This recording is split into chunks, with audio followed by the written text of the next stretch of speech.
వారసుకోవడమే ఈరోజు జరిగిన జాతీయ, అంతర్జాతీయ, ప్రాంతీయ మరియు ముఖ్యమైన అంశాలు, ముఖ్యమైన వ్యక్తులు మరియు ఇతర అంశాలను క్షుణ్ణంగా పరిశీలిద్దాం. ఈరోజు కరెంట్ అఫైర్లో మనకి సంబంధించిన కరెంట్ అఫైర్ చూసుకుంటే ఈ రోజు నుంచి మనకి ఆర్పిఎఫ్ అనే అప్లికేషన్స్ అనేవి ప్రారంభం అవడం జరిగింది. ఓకే, ఏ సార్ అంటే ఆర్పిఎఫ్ సంబంధించిన అప్లికేషన్ అనేవి ప్రారంభమైంది. ఆర్పిఎఫ్ సంబంధించిన ఎస్ఐ మరియు కానిస్టేబుల్ సంబంధించిన కరెంట్ అఫైర్ అనే సంబంధించిన అప్లికేషన్ ఈ రోజు నుంచి ప్రారంభం అవడం జరిగింది. కాబట్టి దీనికి సంబంధించిన సమాచారం కావాలంటే ఓకే వెబ్సైట్లో చూడండి, మనకి దానికి సంబంధించిన డేటా కనబడుతుంది. ఓకే, ఈరోజు కరెంట్ అఫైర్లో ముఖ్యంగా చూస్తే మనకి ఏంటి సార్ అంటే సుప్రీంకోర్టు యొక్క మాజీ న్యాయమూర్తి అనిరుద్ధ్ బోస్ సంబంధించి కరెంట్ అఫైర్ అన్న. ఓకే, ఎవరు సార్ అంటే అనిరుద్ధ్ బోస్. ఓకే, ఎవరు సార్ అంటే అనిరుద్ధ్. ఓకే, అనిరుద్ధ్ బోస్ అనే వ్యక్తికి సంబంధించి ఏం చేశారు సార్ అంటే భారతదేశంలోని భూపాల్ అంటే మధ్యప్రదేశ్ రాజధాని అయిన భూపాల్లో ఏం చేశారు సార్ అంటే ఇక్కడ నేషనల్ జ్యుడిషియల్ అకాడమీ అనేది ఉంది. దీని యొక్క డైరెక్టర్ గా నియమించడం జరిగింది. ఎవరిని సార్ అంటే ఈ అనిరుద్ధ్ బోస్ అనే వ్యక్తిని డైరెక్టర్ గా నియమించడం జరుగుతుందిగా చెప్పడం జరుగుతుంది. అంటే నేషనల్ జ్యుడిషియల్ అకాడమీ యొక్క డైరెక్టర్ గా కొత్త డైరెక్టర్ గా ఎవరు నియమితులు అవ్వడం జరిగింది సార్ అంటే అనిరుద్ధ్ బోస్. ఇతను సుప్రీంకోర్టు యొక్క మాజీ న్యాయమూర్తిగా పనిచేసిన వ్యక్తి. అయితే నేషనల్ జ్యుడిషియల్ అకాడమీ అనేది చూసుకుంటే ఓకే సొసైటీ రిజిస్ట్రేషన్ యాక్ట్ ప్రకారం సొసైటీ రిజిస్ట్రేషన్ యాక్ట్ ఏది సార్ అంటే 1860 చట్టం ప్రకారం సొసైటీ రిజిస్ట్రేషన్ యాక్ట్ 1860 ప్రకారం 1993లో నేషనల్ జ్యుడిషియల్ అకాడమీని ప్రారంభించడం జరిగిందిగా చెప్పడం జరుగుతుంది మనకి ఇది అన్న. ఓకే, ప్రధానమంత్రి అధ్యక్షన ఉండే జనరల్ బాడీ ఈ యొక్క ఇతన్ని ఎవరిని అనిరుద్ధ్ బోస్ ని నేషనల్ జ్యుడిషియల్ అకాడమీ డైరెక్టర్ గా నియమించడం జరిగింది. అంటే ఇతను సుప్రీంకోర్టు మాజీ న్యాయమూర్తిగా పనిచేశాడు కాబట్టి ఈ యొక్క సుప్రీంకోర్టు అనేది భారతదేశంలో 1773 రెగ్యులేటింగ్ యాక్ట్ ఏదైతే రెగ్యులేటింగ్ యాక్ట్ ఉందో దాని ప్రకారం 1774లో ఓకే సుప్రీంకోర్టుని కలకత్తాలోని పోర్ట్ విలియం కోర్టులో ఏర్పాటు చేయడం జరిగింది. దాని తర్వాత దీనిని 1935లో ఓకేనన్న 1935లో దీన్ని ఫెడరల్ కోర్టుగా మార్చడం జరిగింది. దాని తర్వాత 1950లో మనకి న్యూఢిల్లీ కేంద్రంగా మళ్ళీ సుప్రీంకోర్టుని ఏర్పాటు చేయడం జరిగింది. అయితే మనకి కలకత్తా కేంద్రంగా ఉండేది కదా, ఢిల్లీకి కేంద్రంగా ఎప్పుడు మార్చారు సార్ అంటే 1919లో సుప్రీంకోర్టు యొక్క ప్రధాన కార్యాలయాన్ని న్యూఢిల్లీకి మార్చడం జరిగింది. ప్రజెంట్ సుప్రీంకోర్టు యొక్క ప్రజెంట్ ప్రధాన న్యాయమూర్తి ఎవరు? ఈ రోజు యొక్క నేటి ప్రశ్న ఏంటి సార్ అంటే సుప్రీంకోర్టు యొక్క ప్రధాన న్యాయమూర్తి ఎవరు? ఓకే, కాబట్టి సుప్రీంకోర్టు యొక్క ప్రధాన న్యాయమూర్తి ఎవరు ప్రజెంట్. అయితే మొదటి సుప్రీంకోర్టు ప్రధాన న్యాయమూర్తి ఎవరు అని చూస్తే మనకు హెచ్.జే. కానియా అనే వ్యక్తి ఉండడం జరుగుతుంది. ఓకే, కాబట్టి ప్రస్తుత సుప్రీంకోర్టు ప్రధాన న్యాయమూర్తి ఎవరు? ఓకే, దీనికి సంబంధించి లైక్ చేయండి, కామెంట్ చేయండి, కింద ఇచ్చేయండి అన్న. ఓకే, దీనికి సంబంధించి మనకి ఇది గ్రూప్ 2 సంబంధించిన మనకి పొలిటికల్ కరెంట్ అఫైర్ లో రావడం ఛాన్సెస్ ఉంది. దాంతో పాటు మనకి ఈ యొక్క ఎగ్జామ్ రాసే వాళ్ళ కరెంట్ డేటా ప్రకారం ఇది ఉపయోగపడడం జరుగుతుంది. నెక్స్ట్ చూసుకుంటే మనకి ఓకే భారతదేశం నేపాల్లోని వివిధ సంస్థలకు సంబంధించి అంబులెన్స్ ను అండ్ స్కూల్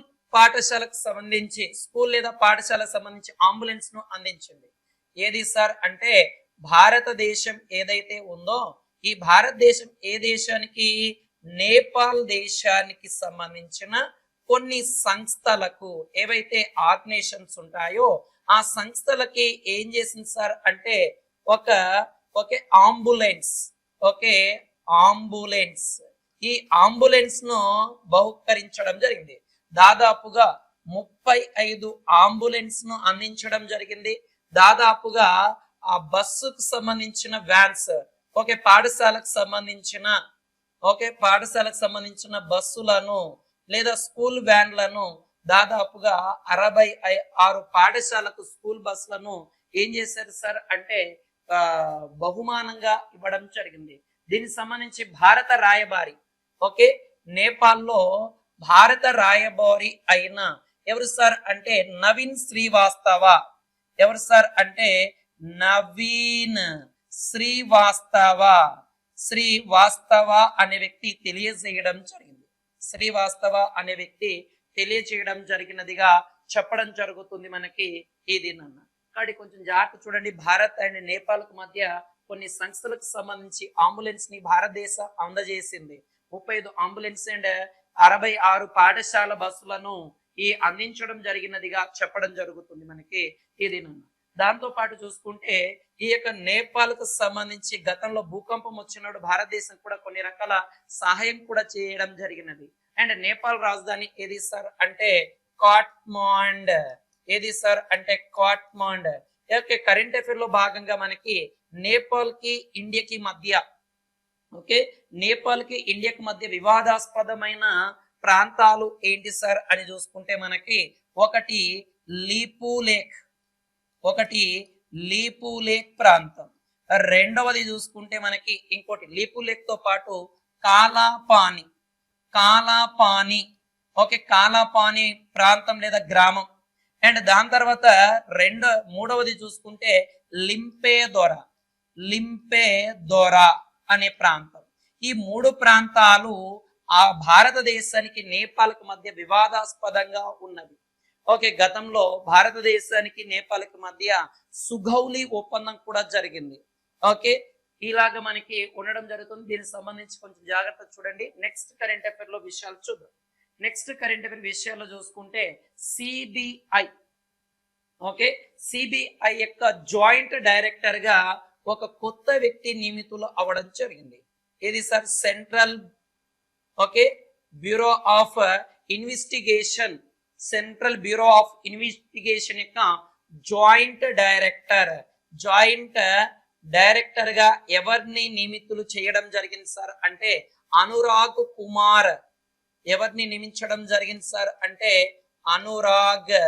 అనురాగ్ కుమార్ అనే వ్యక్తిని నియమించడం జరిగినది. కాబట్టి కొంచెం జాగ్రత్త చూడండి అన్న. సిబిఐ యొక్క జాయింట్ డైరెక్టర్ గా అనురాగ్ కుమార్ ని ఒక సీనియర్ ఐపీఎస్ అధికారిని నియమించడం జరిగింది.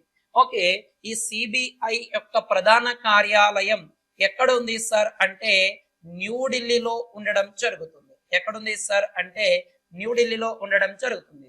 ఈ సిబిఐ అనేది ఎప్పుడు ఏర్పడింది సార్ అంటే 1963 ఏప్రిల్ 1వ తారీఖున.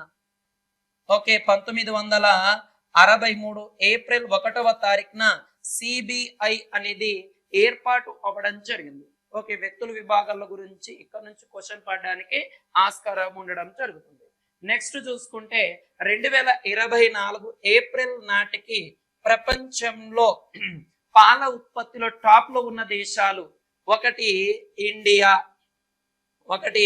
ఏంటి సార్ అంటే ఇండియా, రెండవ దేశం యుఎస్ఏ, మూడవ దేశం పాకిస్తాన్, నాలుగవ దేశం చైనా, ఓకే, ఆరవ దేశం బ్రెజిల్ అనేది ఉండడం జరుగుతుంది.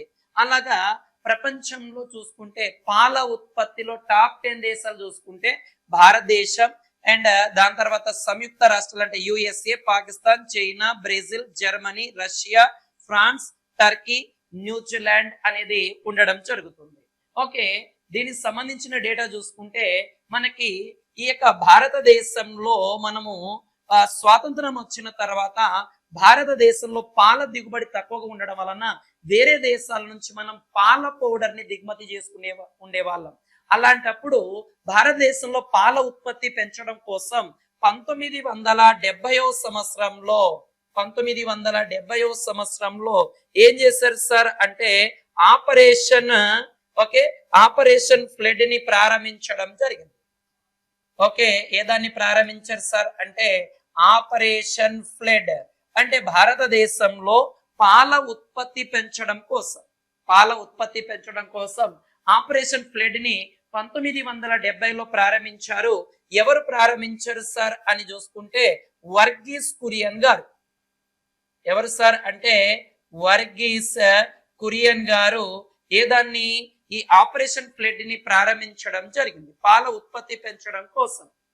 అయితే ఓకేనన్న, ఈ ఇతను ఏదే రాష్ట్రానికి చెందిన వ్యక్తి సార్ అంటే కేరళలోని ఎర్నాకులం, ఎర్నాకులం ప్రాంతానికి చెందిన వ్యక్తి. ఆపరేషన్ ఫ్లడ్ లేదా శ్వేత విప్లవం అని కూడా పిలుస్తాం, తెలుపు విప్లవం అని కూడా దీన్ని పిలవడం జరుగుతుంది. దాని తర్వాత భారతదేశంలో పాల ఉత్పత్తి అనేది గణనీయంగా పెరగడం జరిగినది. అయితే మనకి ఈ యొక్క ఆపరేషన్ ఫ్లడ్ ప్రారంభించి మనకు పాల ఉత్పత్తి పెంచడం జరిగింది. భారతదేశంలో కూడా ఏం చేసాం సార్ అంటే ఈ యొక్క పాలిచ్చే ఆవులను గేదెలను దిగుమతి చేసుకున్నాం. అందుకే మన భారతదేశంలో ఆవులు విషయానికి వస్తే ఓకేనన్నా, ఆవులు చూసుకుంటే మనకి ఈ యొక్క జెర్సీ ఆవులతో పోల్చుకుంటే, జెర్సీ ఆవులతో పోల్చుకుంటే చాలా తక్కువ పాలిస్తాయి. అందుకే ఇండియన్ కౌస్ ని టీ కప్ కౌస్ అనే పేరుతో పిలవడం జరుగుతుంది. టీ కప్ కౌస్ అనే పేరుతో గతంలో అడిగాడు. అయితే భారతదేశంలో ఎక్కడ సార్ అంటే మనకి ఈ యొక్క తిరుపతి జిల్లా పుంగనూరు ప్రాంతంలో ఉన్న, ఓకే, పుంగనూరు ప్రాంతంలో ఉన్న పుంగనూరు ఆవు యొక్క పాలు చూసుకుంటే, పుంగనూరు ఆవుకు సంబంధించిన పాలు చూసుకుంటే మనకి దీంట్లో మీగడ శాతం, మీగడ శాతం అనేది అధికంగా ఉండడం జరుగుతుంది. మీగడ శాతం అనేది అధికంగా ఉండడం జరుగుతుంది. ఈ 2023లో పుంగనూరుకు సంబంధించి, పుంగనూరు ఆవుకు సంబంధించి ఇటీవల ఒక సాధారణ ఆవుకి పుంగనూరు ఆవు దూడ కూడా జన్మించడం జరిగింది. మన కరెంట్ అఫైర్ లో చూసాం. అండ్ గతంలో 2022లో ఒంగోలు జాతి ఆవుకి సాహివాల్, సాహివాల్ అనే దూడ కూడా జన్మించినట్లు మనం గతంలో చూడడం జరిగినది. ఓకే, ఆవుకు సంబంధించి ఈ యొక్క పాలకు సంబంధించి పాలను నిర్వహించడానికి మనకి ఈ యొక్క దీనికి సంబంధించి ఒక ఇది కూడా ఉంది, నేషనల్ డైరీ డెవలప్మెంట్ బోర్డ్. ఏది సార్ అంటే నేషనల్ డైరీ డెవలప్మెంట్ బోర్డ్ అనేది ఉంది. ఇది ఎక్కడుంది సార్ అంటే గుజరాత్ రాష్ట్రంలోని ఆనంద్, ఆనంద్ అనే పట్టణంలో ఉండడం జరుగుతుంది. ఎక్కడుంది సార్ అంటే ఆనంద్, ఆనంద్ అనే పట్టణంలో ఉండడం జరుగుతుంది. దీంతో పాటు మనకి నేషనల్, ఓకేనన్నా, దాని తర్వాత మనకి నేషనల్ డైరీ రీసెర్చ్ ఇన్స్టిట్యూట్ కూడా ఉంది, జాతీయ పాల పరిశోధన కేంద్రం. ఇది ఎక్కడుంది సార్ అంటే హర్యానాలోని, ఓకే, హర్యానాలోని కర్నాల్ అనే ప్రాంతంలో ఉంది.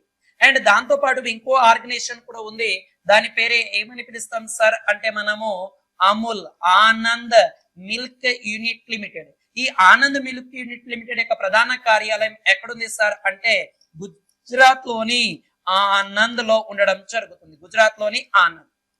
అంటే అమూల్ కావచ్చు, నేషనల్ డైరీ డెవలప్మెంట్ బోర్డు కావచ్చు, ఈ రెండు కూడా ఎక్కడున్నాయి సార్ అంటే గుజరాత్ లోని ఆనంద్ లో ఉండడం జరుగుతుంది. గుజరాత్ లోని ఆనంద్ లో ఉండడం జరుగుతుంది. నేషనల్ డైరీ రీసెర్చ్ ఇన్స్టిట్యూట్ మాత్రమే ఎక్కడుంది సార్ అంటే హర్యానాలోని కర్నాల్లో ఉంది. ఈ గుజరాత్ లో ఇవి ఉన్నాయి కాబట్టి ఈ గుజరాత్ లోని ఈ ఆనంద్ సిటీని ఏమని పిలుస్తాం సార్ అంటే మిల్క్ సిటీ అనే పేరుతో కూడా పిలవడం జరుగుతుంది. కాబట్టి ఇది కూడా లోడ్ చేసుకున్నాను. స్టాండర్డ్ కరెంట్ అఫైర్స్, స్టాండర్డ్ జీకేలో భాగంగా ఉపయోగపడుతుంది. Okay, RPF and SSC, banks, డిఎస్సికి సంబంధించి ఇది చాలా రకాలుగా ఉపయోగపడడం జరుగుతుంది.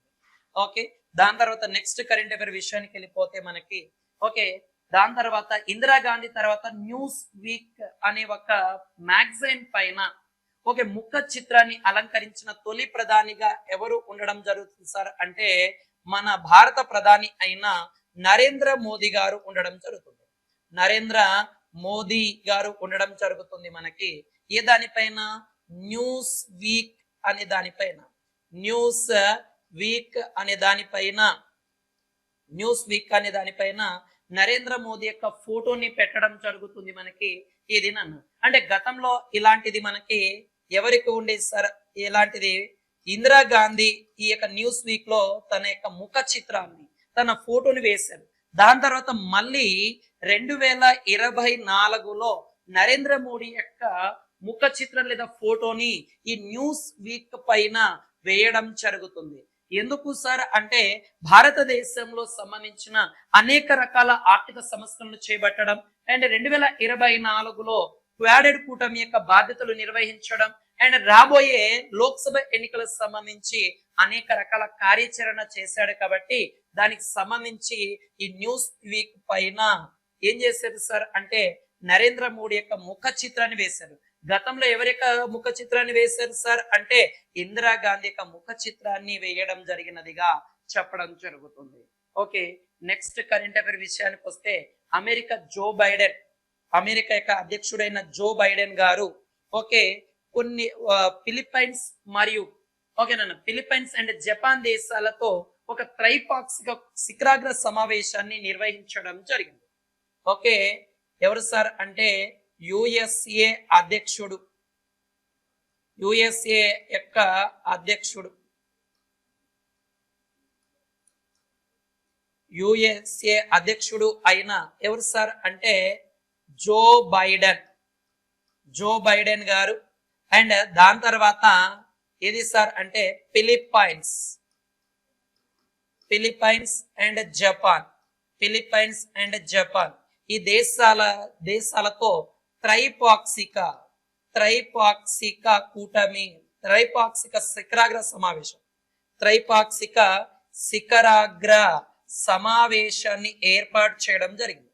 శిఖరాగ్ర సమావేశంను ఏర్పాటు చేశారు. ఎక్కడ ఏర్పాటు చేశారు సార్ అంటే వాషింగ్టన్ డీసీలో ఈ సమావేశం అనేది జరగడం జరిగింది. ఓకే, ఎప్పుడు జరిగింది సార్ అంటే మనకి ఈ యొక్క ఏప్రిల్ 11వ తారీఖున ఈ సమావేశం అనేది జరగడం జరిగినదిగా చెప్పడం జరుగుతుంది మనకి ఇది అండ్ దాంతో పాటు మనకి ఈ యొక్క సముద్ర వ్యాయామం కూడా జరిగింది Japan and United states and Australia మధ్య. ఓకే, ఏప్రిల్ 7వ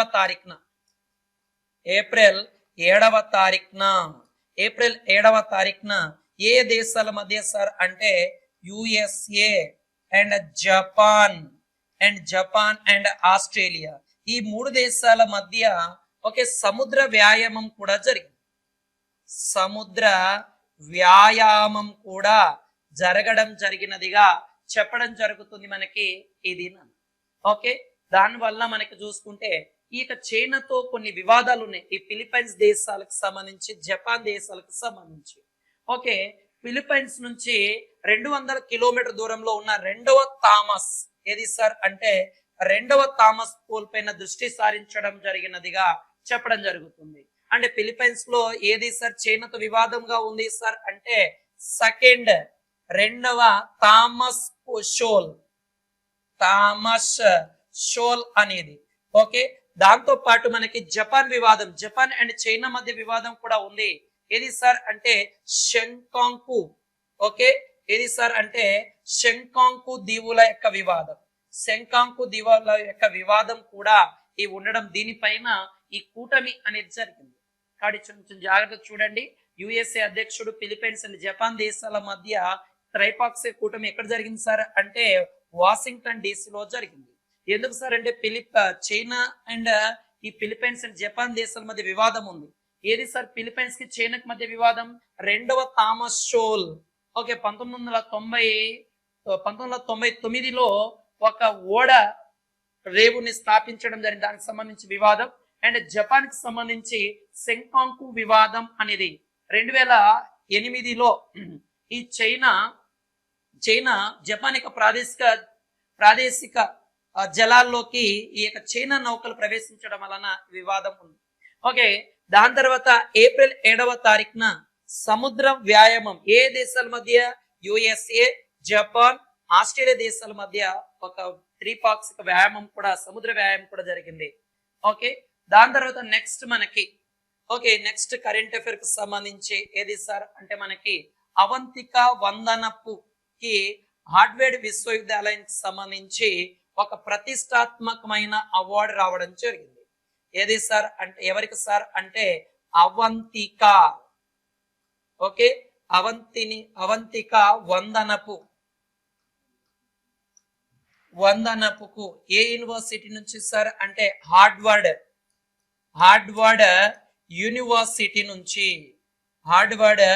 యూనివర్సిటీ నుంచి ఒక అవార్డు వచ్చింది. South Asian person of the year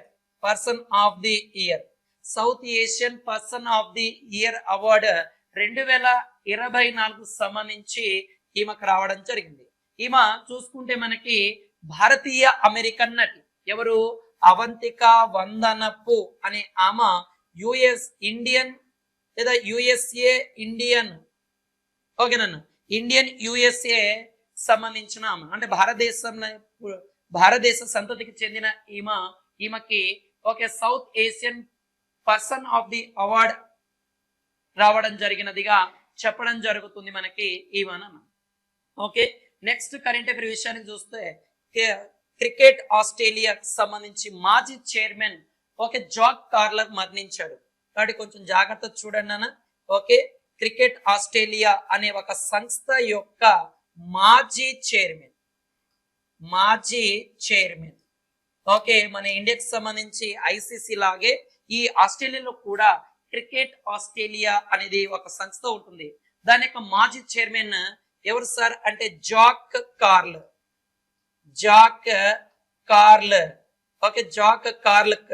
అనే వ్యక్తి మరణించడం జరిగింది. మరణించడం జరిగినదిగా చెప్పడం జరుగుతుంది మనకి.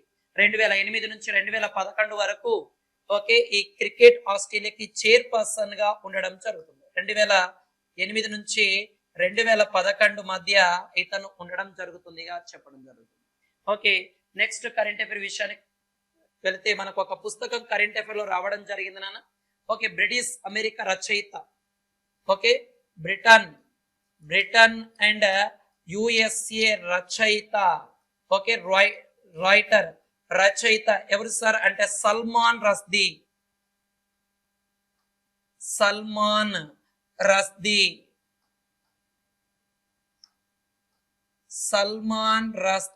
అనే వ్యక్తి. ఈ సల్మాన్ రష్దీకి సంబంధించి ఒక 2022లో ఒక రాసిన ఒక పుస్తకం ఓకే ఏది సార్ అంటే నైఫ్ అనే ఒక పుస్తకానికి ఓకే మిర్రర్ నైఫ్ అనే పుస్తకానికి సంబంధించి ఓకే దానికి సంబంధించి మనకు ఒక పుస్తకం రాయడం జరిగినది. ఓకే బ్రిటన్ యుఎస్ఏ రచయిత సల్మాన్ రష్దీ. ఇతను రాసిన పుస్తకం ఏంటి సార్ అంటే నైఫ్. ఓకే నైఫ్ 2022లో ఒక పబ్లిక్ ఈవెంట్ లో జరిగిన కత్తిపోట్ల గురైన ఒక వ్యక్తికి సంబంధించిన ఒక పుస్తకం రాయడం జరిగింది. ఇతను ఎవరు సార్ సల్మాన్ రష్దీ. ఇక్కడ ఈ పుస్తకాన్ని కొంచెం జాగ్రత్తగా గుర్తుపెట్టుకోండి. ఇక్కడ నుంచి మన కరెంట్ అఫైర్ లో రావడానికి ఆస్కారం ఉంది. ఓకే నెక్స్ట్ చూసుకుంటే మనకి ఓకే ఏప్రిల్ 15వ తారీఖుని ప్రపంచ కళా దినోత్సవంగా నిర్వహించడం జరుగుతుంది. ఓకే 2024 ఓకే ఏప్రిల్ 14వ తారీఖున మనము ఏ దినోత్సవం జరుపుకోవడం జరుగుతుంది సార్ అంటే ప్రపంచ కళా దినోత్సవంను నిర్వహించడం జరుగుతుంది మనకి. ఈ యొక్క 2024 theme A garden of expressions అనేది దీని యొక్క థీమ్ నాన్న. ఏ గార్డెన్ ఆఫ్ ఎక్స్ప్రెషన్ కళ ద్వారా కమ్యూనిటీని పెంచడం. Okay A garden of expression కళ ద్వారా కమ్యూనిటీ పెంచడం అనేది 2024 ఈ యొక్క ప్రపంచ కళా దినోత్సవం యొక్క థీమ్ గా చెప్పడం జరుగుతుంది. ఓకే దాని తర్వాత చూసుకుంటే 12వ జాతీయ కారం ఛాంపియన్స్ టైటిల్ ని నెగ్గిన వ్యక్తులు. 12వ ఓకే నేషనల్ కారమ్స్ ఛాంపియన్షిప్ ని నెగ్గిన వాళ్ళు ఎవరు సార్ అంటే రష్మి కుమారి. ఓకేనా ఏది సార్ అంటే రష్మి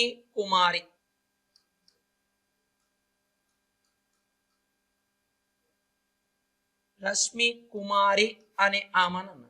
ఓకే నేషనల్ కారం ఛాంపియన్షిప్ లో రష్మి కుమారి ఛాంపియన్షిప్ అనేది టైటిల్ విన్నర్ అవ్వడం జరిగింది మనకి జాతీయ కారం ఛాంపియన్స్. ఓకే ఇది కూడా కొంచెం జాగ్రత్త చూడండి మనకి ఎగ్జామ్ పాయింట్ ఆఫ్ లో పడడానికి ఆస్కారం ఉండేది.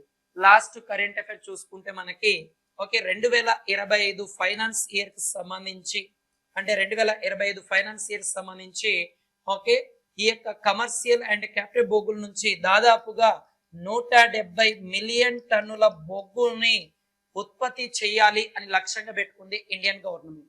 అంటే మనకి ఇది ఎకానమిక్ కరెంట్ అఫైర్ లో రావడం జరుగుతుంది నాన్న. కాబట్టి ఫైనాన్స్ ఇయర్ 2025 ఫైనాన్స్ ఇయర్ కి ఎన్ని టన్నుల బొగ్గును ఉత్పత్తి చేయాలని లక్ష్యంగా పెట్టుకున్నారు సార్ అంటే 170 మిలియన్ టన్నుల ఓకే మిలియన్ టన్నుల బొగ్గును ఉత్పత్తి చేయాలని లక్ష్యంగా పెట్టుకోవడం జరిగింది. ఓకే ఇది ఈరోజు జరిగిన జాతీయ అంతర్జాతీయ ప్రాంతీయ కరెంట్ అఫైర్. ఏవైనా మిగిలిపోయిన అంశాలు ఉంటే రేపటి కరెంట్ అఫైర్ లో చూద్దాం. ఆర్ఎస్ కూడా మీ స్వామి సార్. జై హింద్.